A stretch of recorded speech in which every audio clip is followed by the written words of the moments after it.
Remember when MAGA folks swore tariffs were going to stick it to China and somehow magically not hurt American businesses? When they cheered for mass deportations while conveniently forgetting who actually works their farms? Well, welcome to reality, where actions have consequences, and consequences don't care about red hats or campaign slogans. Today we're watching Arkansas farmers, the same ones who voted overwhelmingly for their dear leader, now facing bankruptcy because of the exact policies they supported. Rice prices down 40%, input costs skyrocketing, farms that survived generations about to close forever. And here's the kicker. They're begging for government bailouts after spending years screaming about socialism and government handouts. This isn't just about farming. It's about what happens when ideology meets reality. When you vote against your own economic interests because someone told you it would hurt the right people. Welcome back to Mind Mirror. Let's break this down. Alright, look, I understand that every glow plug licking motherfucker that voted for Trump thought they were making America great again. But like, did these stupid motherfuckers not realize he was gonna make America Great Britain again so that one asshole king nobody likes could tax the shit out of everybody and keep all the money for themselves? Good morning. Got a little farming news for y'all. You may or may not know China is the United States' biggest customer for our soybean crop. We need trade deals with them pretty bad because they buy the biggest majority of our soybeans. Argentina and Brazil, down in South America, they're our biggest competitor in soybeans and corn. Sometimes they'll raise 2 or 3 crops of corn. They always raise a big soybean crop. But Argentina is a huge competitor for the United States. Well, this week, Argentina lifted a tax, a commodities export tax. I don't know the exact name of what it was. They lifted a tax on exporting commodities, grain, stuff like that. Well, in 2 days' time, China made a really good business deal. They bought 84 million bushels of soybeans from Argentina. That's 30 cargo ships worth in 2 days' time. Good business move by China. Don't blame them at all there. Well, in the meantime, Argentina stopped that, put tax back on because they hit their quota. Well, last night there was some kind of meeting. I don't know what all went down, but I know the biggest part of it that went down.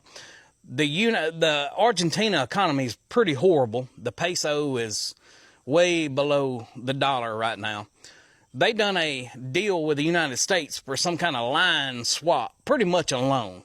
The United States is about to send $20 billion to Argentina.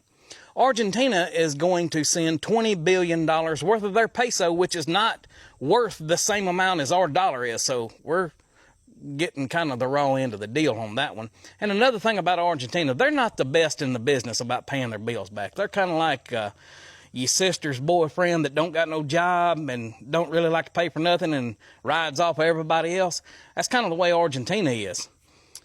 We just sent them $20 billion. All the while, they're sending tax-free China 84 million bushels of soybeans. That don't make much sense. That's kind of like wiping before you poop. Why would you help out your biggest competition and hurt yourself with your biggest customer? I don't understand the deal. I don't know what's going on. I ain't trying to make this political. I don't care what side of the aisle you're on. If you voted for Trump, if you didn't vote for Trump, even if you did, there comes a time you need to start holding people accountable. I don't understand what's going on, but they need to get their head out of their rear end and start helping out the United States and their farming economy before they go to helping South America and other farming economies. I don't know. That don't make a lot of sense to me, but hey, that's just, it bees like that sometimes. You'll have that on them big jobs, but that's the big news. China ain't bought a single bushel from the United States this year. They just bought 84 million bushels from Argentina in 2 days. And the United States thought it was a good idea to go ahead and loan Argentina $20 billion just so their economy can do a little bit better. Y'all tell me if I'm wrong by being a little upset or pissed off, but I hope y'all have a great day. If you don't mind, hit that old like and follow and all that good jazz over there. Y'all get after it, baby. Shit, I can't take it anymore today. If I have to turn one news channel, one live stream, anything to enjoy myself, I got to listen to a bunch of bitch-ass farmers whining that Trump screwed them, that the tariffs screwed them. Who the fuck cares? I don't care. There are no poor farmers, so fuck off. I don't know what to tell you. You voted for your own demise. Shut up. I'm sick of hearing it. It is embarrassing. How can anybody be so stupid as to vote for their own demise and then want pity? And then want, well, let's put it, a bailout. From all the people that didn't vote for the friggin' pedo protector, you're going to ask for a bailout. So we get screwed twice. Not only the tariffs fucking us, now we'll have to get jacked up while they're cutting everything for us working class to bail your rich-ass farmer asses out. I say, fuck off. Okay? Go put your little red hat on, get on your little combine, drive around, and run your asses over. Because we don't care. So shut the fuck up. Stop whining about your little farm you've had for 1,000 years. No. What do you just have slaves too? Who gives a shit about your farm anymore? You, Trump, and the rest of the psychos, you made your bed. Now the entire country's lying in it. So if we got to lie in it, you need to shut the fuck up. So go find a cow or something, ride around or something. Boom, boom, boom, whatever. I'm out. Arkansas overwhelmingly voted for Donald Trump, but now his tariffs are crushing its farmers. Watch. And it's so bad that many are facing bankruptcy or even the closure of farms that have been passed down for generations. A dismal global market and plunging commodity prices mean there's little to no hope of breaking even for many farmers, even as sky-high input costs rise because of inflation and now tariffs. This time last year, the rice price was about 40% higher than it is now. The inputs costs have gone up. So after a horrible year last year, where most farmers in Arkansas Delta lost money, this year's going to be worse. Now, under Trump, farmers face over $1 billion in projected losses this season. Up to a third could go under because Trump's big, beautiful bill won't release farm aid until late next year. And that's way too late. But when Joe Biden was president, farmers had relief programs while the disasters were happening. There was no, hey, you're going to have to wait until late next year. Hold up. So the president's big, beautiful bill won't release farm aid until late next year? After these farmers are already bankrupt? That's not incompetence. That's strategy. You don't accidentally design relief programs that arrive after businesses fail. You do that when you want consolidation. Think about it. Small family farms go under. Big agribusiness swoops in and buys the land for pennies. Classic shock doctrine economics. And the timing is perfect. Election's over, votes are counted, promises don't matter anymore. These farmers served their purpose. Now they're expendable. For anyone still farming, start diversifying income streams now. Don't wait for government rescue that isn't coming. Local markets, direct sales, agritourism, anything that doesn't depend on global commodity prices or political whims. And when Kamala Harris ran, she proposed giving small farmers more access to credit, to crop insurance, while cracking down on big agriculture, and even pushing the right to repair law so that farmers could fix their own equipment. And look, I'm not under the illusion that one day Arkansas is suddenly going to vote blue. What I am saying is that the idea that Joe Biden or Kamala Harris didn't reach out to the working class or farmers is bullshit, because by any metric, Biden-Harris delivered more for farmers than Donald Trump did. Donald Trump ran on tariffs, and these farmers knew the consequences and still voted for him. And now, because of their steadfast commitment to allowing Donald Trump to help tank their business, they're now going to have to be bailed out with our blue state federal tax dollars. This right here is the beautiful irony. Government bad. Socialism evil. Bootstrap yourself until they need help. Then suddenly it's save American agriculture. And who's going to pay for it? The same blue states they love to mock. California, New York, Illinois, states that actually generate federal revenue instead of just consuming it. It's welfare for people who hate welfare. Socialism for folks who scream about socialism. But here's the real talk. We shouldn't bail them out. Not because we're heartless, but because bailouts reward bad decision-making. You want free market capitalism? Accept free market consequences. We can't reverse the damage Trump's doing to our trade. It doesn't matter if Trump erases all of his tariffs tomorrow. It doesn't matter if we walk back all of his trade policies when the Democrats are back in office, because China and other countries have already developed new trading partnerships and invested in infrastructure in countries like Brazil in order to ensure supply. Oh, and they're not just going to say, oh, you're back on the market. Okay, cool, we'll buy from you again, because they don't trust that the U.S. government will continue to be a stable source. Exactly. China learned the lesson. Don't depend on unreliable partners. When you weaponize trade, you lose credibility. Brazil didn't have to convince China to switch suppliers. The administration did that for them. And now American farmers are shocked that China moved on? Like breaking up with someone, then being mad they started dating your competitor. This is why business relationships matter. Trust takes decades to build, seconds to destroy. China's not coming back just because we say pretty please. For small businesses watching this, diversify your customer base. Never depend on one client for more than 30% of revenue. And understand when politics interferes with business, Business suffers. China has been stockpiling massive amounts of soybeans in Sinograin, their national grain repository, for decades. They can weather out supply shortages. In addition, they were buying up excess Brazilian stockpiles of soybeans between April and July of this year to be able to weather not buying American soybeans this fall when producers start to harvest. About half of the U.S. soybean crop will be in the supply chain by October, and that supply chain will be missing about 1/4 of their buyers. These Republican voting farmers are finding out the hard way. Caleb Ragland grows soybeans in Kentucky. He's voted for Trump every election since 2016. And now, he calls the current crisis Farmageddon. Why is he calling it Farmageddon? Because Trump's trade war shut down their biggest customer, China. Soybeans used to be a $25 billion export. Now they're sitting in bins unsold while Brazil cashes in. Farmageddon. I actually love that term. But let's be clear. This wasn't some natural disaster. This was self-inflicted economic suicide. Caleb voted for the guy who said he'd start trade wars. Trade wars happened. Caleb's now surprised his business got destroyed. It's like voting for the meteor and being shocked when it hits your town. $25 billion in soybean exports. Gone. Not reduced. Gone. While Brazil cashes in on contracts that used to be American. That's not just lost revenue. That's lost relationships, lost infrastructure, lost future opportunities. Economic damage that lasts decades. And Caleb's not alone. Eric Yukin, a 7th-generation farmer in Iowa, with 750 acres of corn and 600 of soybeans, also voted for Trump in 2024. I didn't anticipate it being as bad as it is, he says. You didn't remember Trump screwing you guys over his last presidency? The funniest quote he says is that it's kind of the government that's put us in this situation. Eric, you don't say. He says pigs and cattle are keeping his farm afloat, barely. But there's no clear plan from DC. Just a maybe later bill that won't help until next year. This year's crop is rotting. It's the government that's put us in this situation. Yes, Eric, the government you voted for. Twice. This is like hiring someone to burn down your house, then complaining about the fire department's response time. But notice he's not connecting the dots, still not taking responsibility, still acting like this happened to him instead of by him. That's the psychology of political identity. When your team screws you over, it must be someone else's fault. Can't admit you were wrong because that would mean questioning everything. For anyone making big decisions, check your biases. Ask what if I'm wrong before committing to irreversible choices. We don't know what's happening day to day, Yukin says. Man, what a great guy to vote for. Someone that you have no idea what he'll screw up next. The last time we had bailouts was to buy future votes. Now, it doesn't matter anymore, he says. Ding, ding, ding.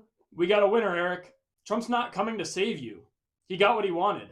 Power, attention, money, and chaos. While you got tariffs, bankruptcy, and empty silos. And now that the votes are in and the markets are gone, he's moving on. While you're still out in the field waiting for a harvest that has nowhere to go. I hope you like soybeans, because there's going to be plenty of leftovers for you to eat. The last time we had bailouts was to buy future votes. Now it doesn't matter anymore. Ding, ding, ding. Eric finally gets it. The president got what he needed. Power, attention, chaos. Mission accomplished. These farmers were useful idiots. Emphasis on were. Now they're liability, not assets. Political deadweight. Why would the administration help them? The election's over. This is textbook authoritarian playbook. Promise everything, deliver nothing, move on to the next grift. And the saddest part, they'll probably vote for him again. Or whoever tells them what they want to hear next time. I'm not gonna lie, I need you blue state liberals to stop calling the farmers who voted for their own personal financial ruin stupid. It's infantilizing. They aren't stupid. To actually manage a farm effectively requires insane depths of knowledge in math, science, logistics. These people aren't dumb.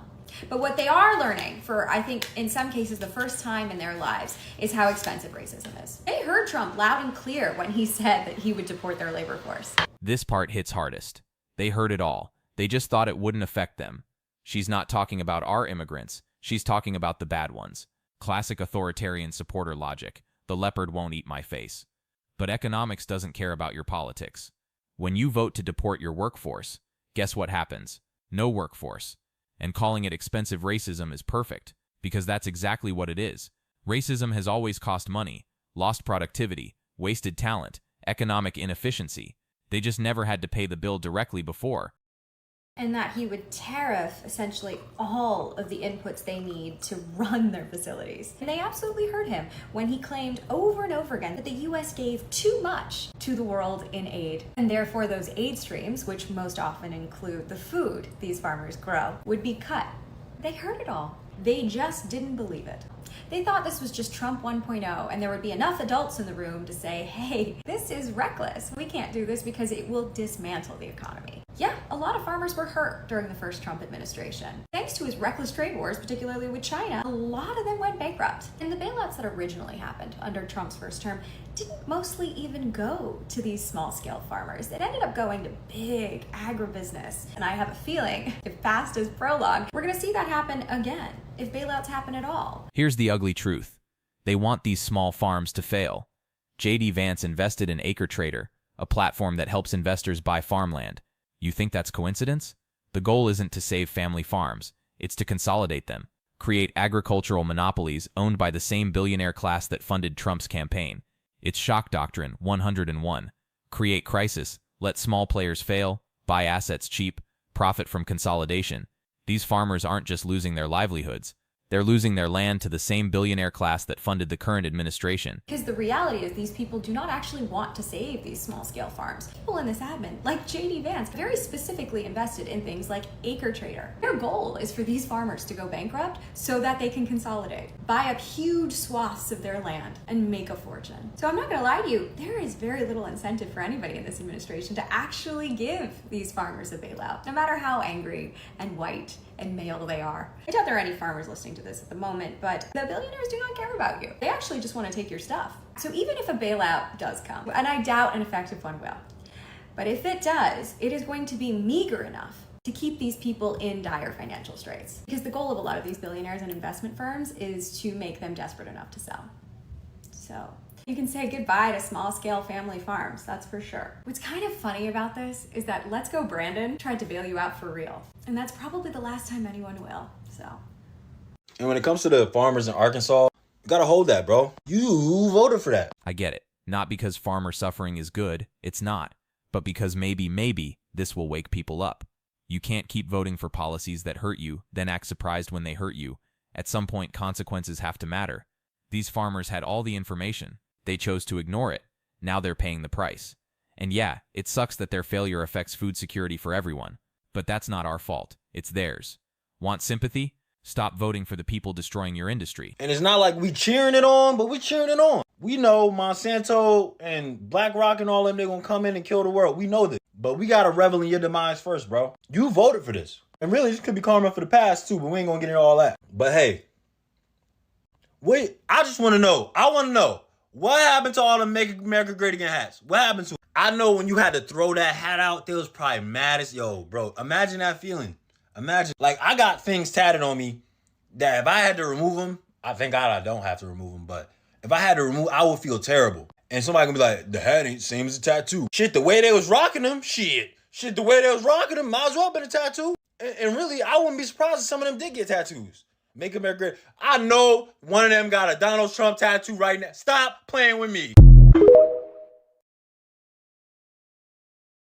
Farmers in Arkansas are not realizing that racism is expensive. They thought that pulling up whiteness was a way of life. They don't even realize that they do not benefit from it and they do not do it as part of a practice.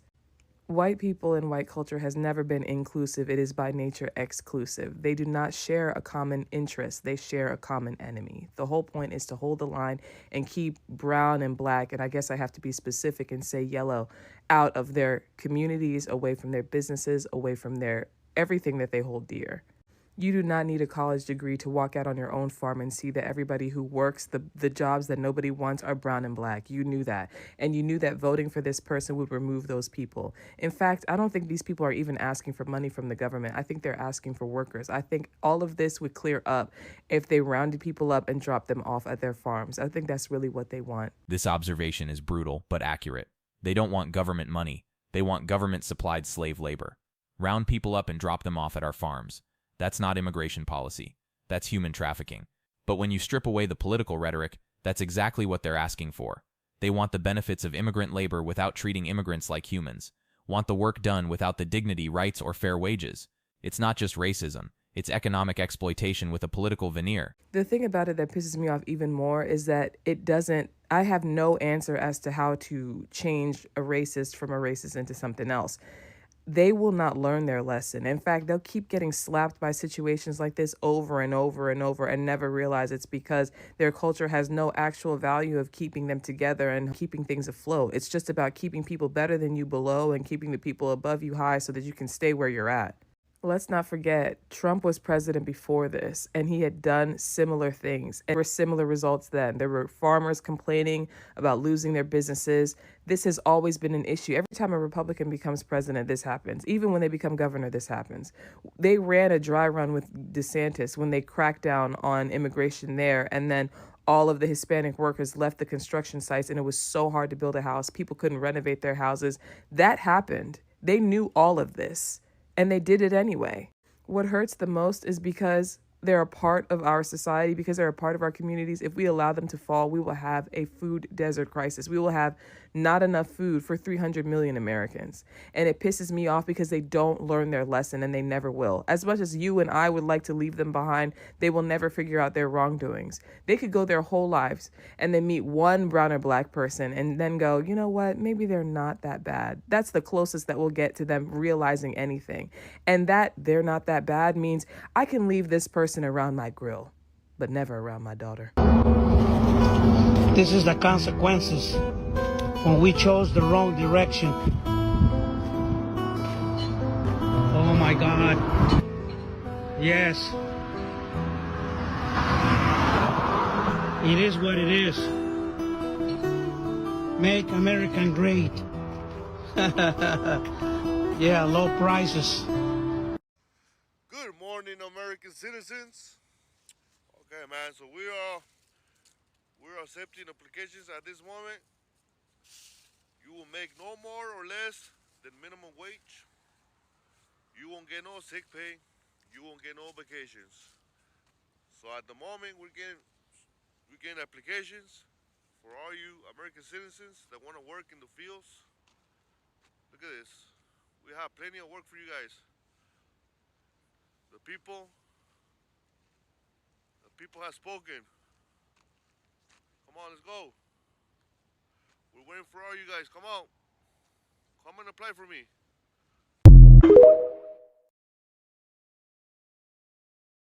Well, thanks to the big orange gremlin looking motherfucker, multiple farms in Texas just shut down overnight. Why? Because ICE raids made nearly 100% of the workforce completely vanish. People ran, got detained, or flat out got scared to death and never came back. And there it is, the predictable result of unpredictable policy. Cows need milking every 8 hours. Economics doesn't wait for politics to figure itself out. When you create chaos in labor markets, you get chaos in production. Food systems collapse. Supply chains break. This isn't making America great. This is making America hungry. And the beautiful irony? The people who voted for this will be the first ones complaining about food prices and empty shelves. You reap what you sow. Literally. Dairy farms are in panic mode right now. Cows gotta be milked every 8 hours. And guess what? Nobody's showing up to milk these fuckers, folks. This isn't some Texas problem either. This is happening across the entire nation. ICE isn't just out here enforcing some bullshit laws. They are actively crippling our food systems with fear and chaos. You want to talk about consequences? This ain't just about politics anymore, y'all. It's about what's on your table, what's in your fridge, or what's about to be missing from your fucking store. These Nimrods aren't saving America. They're starving it. Well, breaking fuck the news. China has announced they're stopping all negotiations on the selling of TikTok due to Trump's tariffs. Why do we keep getting punished? What the fuck do we do? A Missouri nail company has already laid off 60 of its employees and is looking at declining sales due to Trump's tariffs. Yes, they make the nails here in America, but the steel is imported from Mexico and has been hit with a 25% tariff. Their customers are now saying, we're not going to buy your nails because we can find them cheaper elsewhere. So the jobs in the manufacturing that Donald Trump was supposed to protect through his tariffs have now cost 60 people in the state of Missouri their job in this nail factory. And what's so funny is they interviewed the employees, and one of the guys said, he was asked, did you vote for Trump? He said, yeah, absolutely. Why did you vote for Trump? Because I wanted change. Well, you sure as fuck got change. You might have so much change that you might have a new career. This is fuck around and find out edition, Missouri style, because the nail company is not going to be in business a whole lot longer. Trump has just told the World Economic Forum that if they want to sell products in the United States, they must be made in the United States, or you're going to have to pay a tariff. And everyone's going, oh, he's so patriotic. He's the best president we've ever had. Without they're all losing their shit over it and want to have their babies, but they don't realize the truth behind what this actually means. It just means that the cost of living in the States is going to go up. Again, why?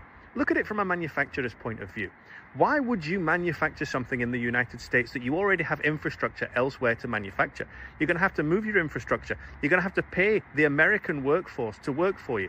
They're not cheap. So the price of the product is going to go up anyway if they manufacture in the States. So why not just keep manufacturing where they're manufacturing right now and pay the tariff? They don't mind paying the tariff. Why? Because the price of the tariff goes on the price of the product that they're selling. The American people are going to pay the tariff. But guess who gets to keep the tariff? The parasite class. The American government and the parasite class. They're making money while they're making the common people poorer. This is the age-old story. And when are you going to wake up and see it? That none of these elected leaders, I don't care who it is, whether they're red, whether they're blue, whether they're yellow, whether they're green, what political party they're a part of, they're all part of the same club, the parasitic class, and they will never, ever do anything for you. They only ever do things for themselves.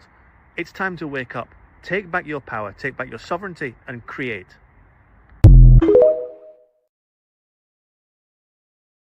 I am reclaiming my time. Give me my time back.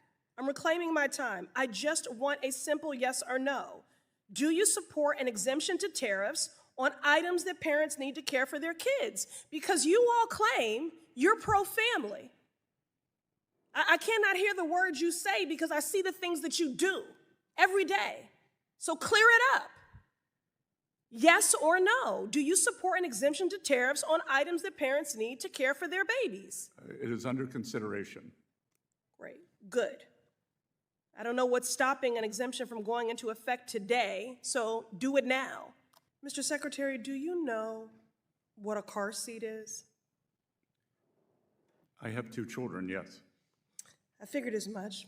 It's correct, you and your husband have 2 children. So I'm sure you know that car seats are absolutely essential for families. When traveling with babies and toddlers to school, to worship, to doctor's appointments, just everyday living. But not only are car seats essential, they are the law of the land. It's the law of the land in 50 states. So there's no getting around that. But now that cost is going up because Trump has announced up to 145% tariffs on Chinese imported products. Approximately 9 out of every 10 car seats in the US come from China. That's a steep cost. Steep cost hike for families all over the country. The price is up in Republican districts and in Democratic districts. And it's not just the car seats that are impacted. We're talking about strollers, cribs, high chairs. There needs to be an exemption to help America's families. Trump has used his power for tariff exemptions on thermoplastics, semiconductors, but what about baby products?